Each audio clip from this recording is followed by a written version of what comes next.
శాంతియుతంగా ఉన్నటువంటి కోస్తా తీర ప్రాంతంలో ఉన్నటువంటి మత్స్యకార కుటుంబాలు ఏదైతే ఉన్నారో వాళ్ళందరూ కూడా ఈరోజు ఆవేదనకి ఆందోళనకి గురయ్యేటువంటి పరిస్థితులు ఏర్పడ్డాయి కూటమి ప్రభుత్వంలో. కూటమి ప్రభుత్వం చంద్రబాబు నాయుడు, లోకేష్ నేరుగా తీసుకున్నటువంటి మత్స్యకారేతర వాళ్ళు ఎవరైతే మత్స్యకారులు ఉన్నారో మత్స్యకార కుటుంబాలకు వ్యతిరేకంగా తీసుకున్నటువంటి నిర్ణయాల వల్ల ఈరోజు ఆ తీర ప్రాంత ప్రజల్లో అల్లకల్లోలం రేగడం జరిగింది. నిన్న జువ్వలదిన్నె ఫిషింగ్ హార్బర్కి వెళ్ళాం. అది ప్రైవేటైజేషన్ చేస్తానని చెప్పి ఒక పక్క ఆందోళన జరుగుతున్నటువంటి నేపథ్యంలో ఏదైతే జువ్వలదిన్నెలో సాగర్ డిఫెన్స్ అనేటువంటి వాళ్ళకి సంబంధించి భూమిని బదలాయిస్తూ తీర ప్రాంతాన్ని బదలాయిస్తూ మంత్రిగా ఉన్నటువంటి లోకేష్ అక్కడికి వచ్చినప్పుడు ఆ ప్రాంతంలో దాని శంకుస్థాపన చేసినప్పుడు ఆ శంకుస్థాపన కార్యక్రమంలోనే బీదా మస్తాన్రావు గారిని వాళ్ళందరినీ పిలిచి మీరు దీనిని ఏ విధంగానైనా సరే అక్కడ ఉన్నటువంటి ఆ 4 బోట్లు ఏదైతే ఉన్నాయో వాటిని పంపించేయాలని చెప్పని ఆయన ఒక స్పష్టమైనటువంటి ఆదేశాలు ఇవ్వడం జరిగింది. మాకున్నటువంటి సమాచారం ప్రకారం బయలుదేరి వచ్చే ముందే నేను సాగర్ డిఫెన్స్కి సంబంధించి ఈరోజు దానికి శంకుస్థాపన చేస్తున్నా. చంద్రబాబు నాయుడు గారు ఆ 4 బోట్లకు సంబంధించి అనేక సందర్భాల్లో దాని గురించి మాట్లాడడం జరిగింది. మీకు నేను చెప్పిన తర్వాత మీరు వెంటనే దానికి స్పందించి నేను వచ్చిన తర్వాత అయినా సరే వాటిని వదిలిపెట్టేటువంటి కార్యక్రమం చేపట్టండి అని చెప్పి ఆయన చెప్పడం జరిగింది. అయితే పాపం మత్స్యకార కుటుంబాలు ఎవరైతే ఉన్నారో వాళ్ళు అనేక రకాలైనటువంటి ఇబ్బందులు పడుతూ ఈ మిషన్ బోట్స్ అన్నీ వచ్చి నేరుగా వాళ్ళ అలలు తెంచేసి వాళ్ళ మీద దాడి చేసి అనేక సందర్భాలలో అల్లకలోలం చేసినటువంటి పరిస్థితుల్లో ఉన్నటువంటి మత్స్య సంపద అంతా దోచుకుపోతున్నటువంటి నేపథ్యంలో ప్రభుత్వం పట్టించుకోకపోయినా ప్రాణాలకు తెగించి ఆ మత్స్యకారులే పాపం వెళ్ళి ఆ బోట్లను నిర్బంధించి వాళ్ళందరినీ కూడా ఆ బోట్లతో పాటు అక్కడ ఉన్నటువంటి తమిళ జాలర్లను కూడా తీసుకురావడం జరిగింది. ఉన్నటువంటి ప్రభుత్వం కానీ జిల్లా కలెక్టర్ గారు, ఎస్పీ గారు అందరూ కోరిన మీదట మానవతా దృక్పథంతో జాలర్లను వదిలేశారు. కఠినంగా శిక్షించాలి కాబట్టి ఈ బోట్ ఇక్కడే ఉంచాలని చెప్పడం జరిగింది. దానికి జిల్లా అధికార యంత్రాంగం కూడా స్థానికంగా ఉండేటువంటి నేతలు కూడా ఈరోజు ఇసుకపాలెం ఏదైతే ఉందో పాలెంకి సంబంధించి అది బేదా సోదరుల రవిచంద్ర మస్తాన్రావుకి సంబంధించినటువంటి ప్రాంతం.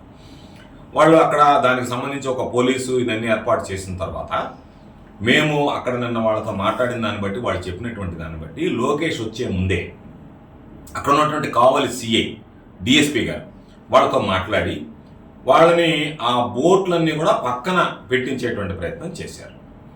పాపం ఆయన వచ్చేది రోడ్డు మార్గం అయితే ఆ మత్స్యకారులు అడిగేది అయ్యా ఆయన రోడ్డు మార్గం వస్తే సముద్రంలో ఉన్నటువంటి బోట్లు ఆయన వచ్చేటువంటి కార్యక్రమానికి ఏమి అడ్డంకులు కలిగించాయి అని చెప్పి ఈరోజు వాళ్ళు బాధపడుతున్నారు.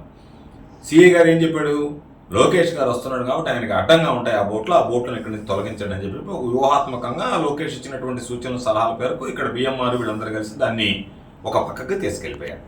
అంటే ముందుగా ఉన్నటువంటి ప్రాంతం నుంచి వీళ్ళ దృష్టి మరల్చడానికి తరలించిన తర్వాత వీళ్ళు లోకేష్ మాట్లాడి డైరెక్షన్ ఇచ్చి వెళ్ళిపోయిన తర్వాత బిఎంఆర్ దాంట్లో రంగప్రవేశం చేసి వీళ్ళు దానికి సంబంధించి గేర్ బాక్స్లో మార్చడం, ఎందుకంటే అవి చాలా రోజుల క్రితం వచ్చాయి కాబట్టి ఒకేసారి ట్యాంకర్తో తీసుకెళ్లి డీజిల్ ఫిల్ చేస్తే అనుమానం వస్తుందని రోజు కొన్ని వెహికల్స్ ఏర్పాటు చేసి వాటితో ట్యాంకర్లతో డీజిల్ తీసుకెళ్లి ఆ బోట్లు నింపి వీళ్ళు ఎవరిని రానివ్వకుండా పోలీస్ కానిస్టేబుల్ మేము చూసుకుంటామని చెప్పి మభ్యపెట్టి రాత్రికి రాత్రి ఆ బోట్లను తరలించి వేయడం జరిగింది.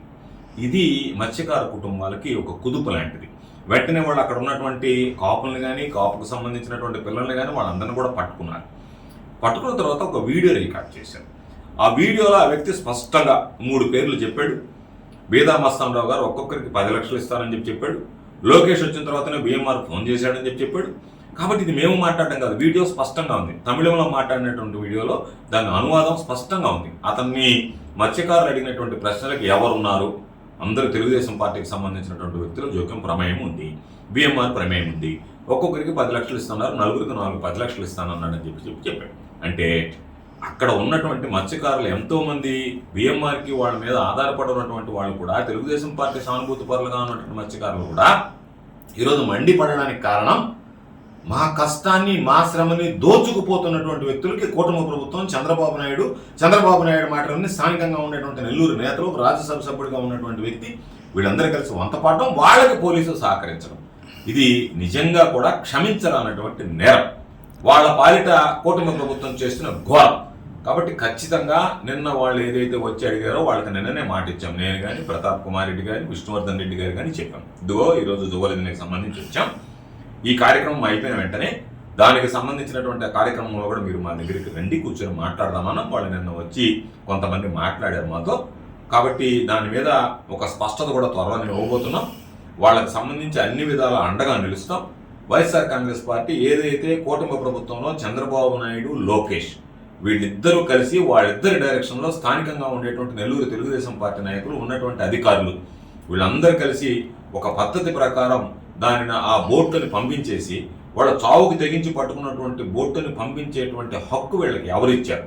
ఎందుకు అటువంటి నిర్ణయాలు తీసుకున్నారు? అంటే మత్స్యకారులు అంటే అంత అలుసైపోయిందా ఈ ప్రభుత్వానికి, చంద్రబాబుకి, లోకేష్కి? మత్స్యకారుల జీవితాలకు విలువ లేదా? మత్స్యకారులు అన్ని రకాలుగా మీరు ఇబ్బందులు పెట్టి జగన్మోహన్ రెడ్డి గారు దాదాపుగా 290 కోట్ల రూపాయలు ఖర్చు పెట్టి ఈరోజు ఫిషింగ్ హార్బర్ తీసుకొస్తే దాంట్లో ఒక ప్రాంతాన్ని 30 ఎకరాలను బదిలీ చేస్తారు, తీర ప్రాంతాన్ని బదిలీ చేస్తారు. అదేమంటే పాప వాళ్ళు ఈరోజు మాకు సంబంధించి జగనన్న మాకు ఇచ్చినటువంటి హక్కుని మీరు ఎలా లాగేస్తారు అంటే పోలీసులు పెట్టి నిర్బంధిస్తారు, పోలీసులతో అడ్డుకుంటారు.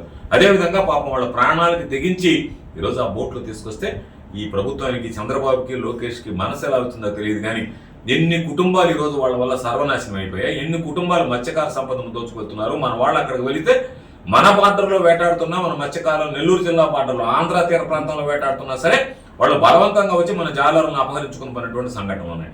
ఇష్ట ప్రకారం ఆ పెద్ద బోట్లు తీసుకొచ్చి వాళ్ళు స్వైర విహారం చేసి వచ్చినటువంటి వాళ్ళని ఢీకొంటి చంపేస్తారేమో, వలలు తెంచేయడం, వాళ్ళకు ఉన్నటువంటి మత్స్య సంపదను దోచుకుపోవడం, వాళ్ళని ఎత్తుకుపోవడం, వాళ్ళని అపహరించుకుని పోయి వాళ్ళని చిత్రహింసలకు గురి చేయడం, అనేక రకాలైనటువంటి ఇబ్బందులు పడుతున్నటువంటి నేపథ్యంలో పాపం మత్స్యకారులు వాళ్ళ గుణపాఠం చెప్పాలి. కనీసం ఆ బోట్లు ఆగితే ఈ 4 బోట్లైనా మా మీద దాడి చేయకుండా ఉంటాయంటే మరలా తిరిగి ఈ ప్రాంత మత్స్యకారుల మీద వాళ్ళు దాడికి ఉసుగొలిపేటువంటి విధంగా కూటమి ప్రభుత్వం చంద్రబాబు నాయుడు తీసుకున్నటువంటిది చాలా ఘోరం.